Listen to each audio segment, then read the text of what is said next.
legacy tonight. He is already one of 4 players in NBA history with multiple MVPs, rings, and scoring titles. The others are Michael Jordan, Kareem Abdul-Jabbar, and Wilt Chamberlain, so that's good company.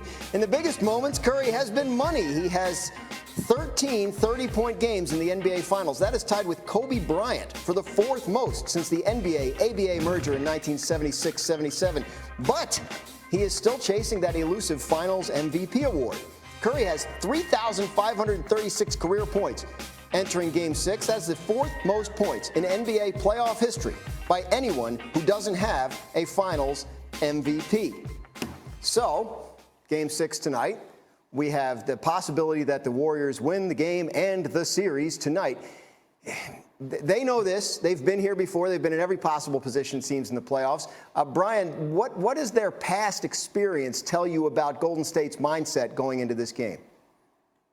Well, look, they have an incredibly decorated last decade, especially the core players on this team. But the mark that is on their record that will never be erased is when they lost the 3-1 lead to the Cavs in 2016. I'm sure every time they see the numbers 3 and 1 together, a little shiver goes up their spine. So they get a victory in this game tonight. They don't have to hear about any of that. This goes back to Game 7. Then you start thinking, like, there's no way they could blow 2 leads in the finals in their history. And I'm telling you, you do not want that on your mind going into that situation. So I definitely think the Warriors are motivated to avoid even having to worry about that going into a potential Game 7 on Sunday. If they do win it tonight, if they use that motivation, they finish him off tonight, Vince, what does that mean? What if they win tonight and he's the MVP, which I would imagine he would be if he has a big game and they win tonight, what does that mean for Curry's legacy for you? I mean, I think it'll mean everything to him. I still think his legacy is solidified. It just opens that next elite door for Steph Curry that a lot of us can't talk about or don't know about. I mean, there's just a few people when he opens that next door, there only will be a few people in that room. So I think what the MVP does for him is, yes, he has that, his shelf is complete, but he gets the key, that special key to go to the next room that we all have no clue where that door is. So for him, is winning the championship is a great accomplishment, and I think it's a great accomplishment for their team after what they've been through the last couple of years. But for Steph alone, I mean, let's just be clear. We can say, oh, he wants to win a championship. He wants that MVP, and you can see how he's come out and played in these finals, and you will see that tonight. Our viewers may have noticed Dominique Foxworth joining in for this basketball discussion. Yeah, not just unique. a random decision. Dominique once worked for the NBA Players Association, has a little bit of a connection to the game in addition to his NFL experience. Dominique, watching this series and Steph Curry, how do you size this all up tonight? First of all, Dan, you ain't got to explain to the people why I'm here. I'm here because I want to be here. I love basketball just like the rest of y'all. No, I think Steph's performance tonight is going to change the way a lot of us who are around the game, talking about the game, feel about him. But in actuality, I don't think it changes anything about his legacy. Like, we already understand where he is on the Mount Rushmore, maybe not on the Mount Rushmore, but on the list of all-time NBA greats. And we understand that he's going to be the face of, like, the modern game, even though it was really just like modern math, or actually simple math that changed the game for us to understand that threes are more than twos. But he's the guy who really got us all to believe and understand that a little guard like that can be someone that you can build a team around. You don't have to look for the, like, unicorn type players like LeBron James. So I think he's given a lot of us hope going forward. Not old people like me, but young guys can believe that they can be the centerpiece and their gravity can affect the team. But no matter what he does, I think it's still LeBron's decade or LeBron's generation. That's just the way it's going to be. There's no game that he can have that's going to have us look back on these past 20 years and think that it was more about Steph than LeBron. Fair enough, but he deserves to be in that conversation.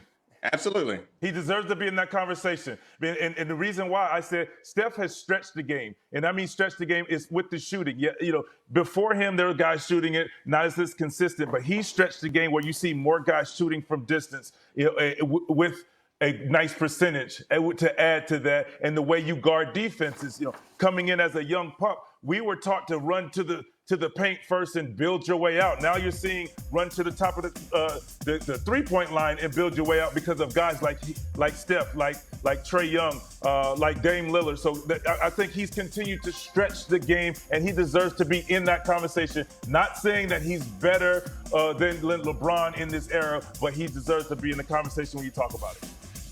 Wendy, when you win a title, you don't care whether it's home or on the road, but what do you think it would mean if Steph wins tonight in Boston?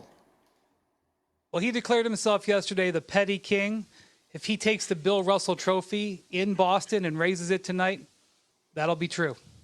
That would be the ultimate in pettiness. We're going to continue to talk about Game 6 all throughout today's show, but the game is the NBA, where Game 6 of the finals is tonight in Boston. We're going to play a game of over, under. Vince Carter, start us off. Over, under for Klay Thompson tonight, 20.5 points. What do you got? Dan, I'm gonna say 20. I feel like we're gonna see Game 6 Klay. He's gonna be hot, but for some reason I'm just saying 20. So I'm gonna say under.